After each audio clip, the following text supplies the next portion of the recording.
Hey guys, this is Core's Audrey Cleo. With the arrival of Gran Turismo to the PSP this month, which includes the voice of talk show legend Jay Leno, we wanted to share our exclusive interview with him from Core.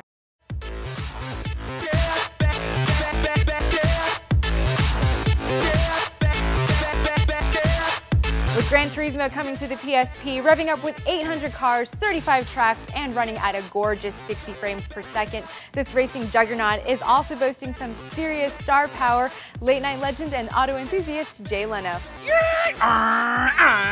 So I'm here at his Big Dog Garage in Burbank to chat with him about his involvement in the game, his passion for cars, and also taking a peek at his own collection of GT-worthy toys.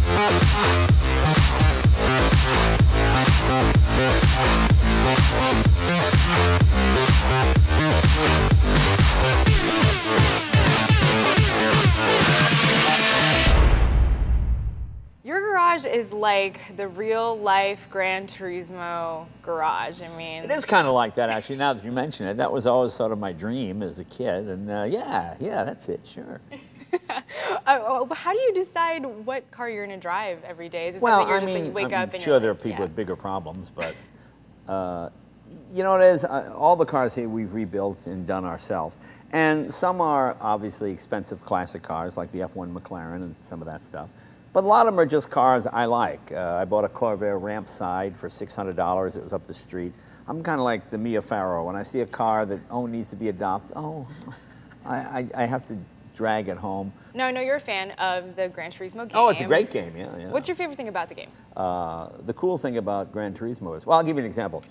A friend of mine was racing, I think, as one of the Camaros, the Gran Turismo game, and he just couldn't get it to do what it did on the track with Mark Donohue. And then he went back and he read Mark Donohue's book, Unfair Advantage, and he learned how Mark Donohue set up the car.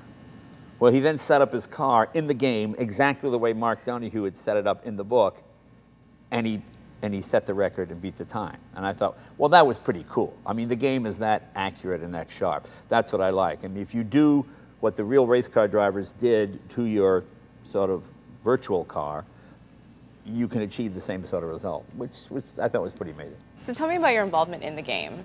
Well, I guess they heard that I had some unusual cars, and they wanted to come here and record the sounds, which was great to me, because I was one of those kids. I used to buy those records where other kids were playing the Beatles. I would have the record of the BRM 16-cylinder. My mother, what do you listen to up there? Shh, Mama, you're the good part. And I would just play, I had Bugatti, I'd just play these sounds all day long. So I used to think, well, how do you get a job recording the sounds of race cars? That'd be a great job to have. So to me, they called me and said, hey, could we do this? I said, sure. And I didn't think about, oh, you're supposed to get paid? I don't care. It would be fun to do. And then, of course, they said you want to add your voice to it. So I think it's a huge honor, and as someone who enjoys automobiles, and I try to be a spokesman for the hobby when I can. And yeah, it's a big thrill. The left corner just after the climb will be easy to clear if you hit the apex just right. The chicane in the latter half is very tight, so brake heavy. Just remember, slow in, fast out. Just like making love. Let's play a little auto association. Okay. All right, I'm gonna name a car, and you're gonna say the first thing that comes to mind. All right. Nissan GTR. Technology tour de force. I think it's an amazing bit of kit, as the English would say. There's so much high-tech stuff crammed into it. If you didn't know what it was and you let your grandmother drive it or your mother drive it, they might think it's a Celica. You could drive it around town. It's not until you put your foot in it or click into one of the modes. You know, it's one of the few cars, because a lot of cars have comfort, street, and track mode. You press the 3 buttons and you go, there's not that much difference. And that car, it's like Transformer. You know, the whole thing, suddenly you're in track mode. Whoa, it's a whole different car. It physically transforms the car. Yeah. Corvette ZR1. Fast. Yeah, fast. That's about it. That's sort of that's the fastest car General Motors has ever built, and the most expensive car General Motors has ever built. Tank car. Oh, the tank car. Okay, well, that's just an example of the more money than brains club. We had this huge M47 patent tank engine, and we built a chassis for it. My friend Randy Grubb, he designed the body. if there's any upside to the car, it's the fact that when we got it, it had 2 big Stromberg carburetors on it, and it got 2 miles per gallon. It was 800 horsepower. We put Bosch fuel injection. We put 2 turbochargers on it. We put an Allison 6-speed double overdrive transmission. We upped the horsepower, doubled the horsepower to just about 1,600, and tripled the mileage to between 5 and 6. So if there's any upside to that, it's that modern technology can get you more horsepower and better fuel mileage. 55 Buick Roadmaster. Well, I've had my 55 Buick Roadmaster now for like 34 years. It's the first car I had when I came to California.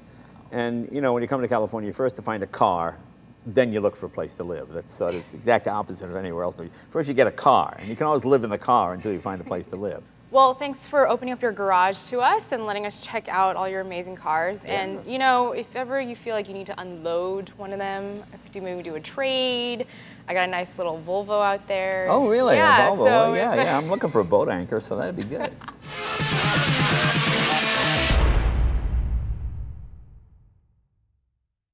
PlayStation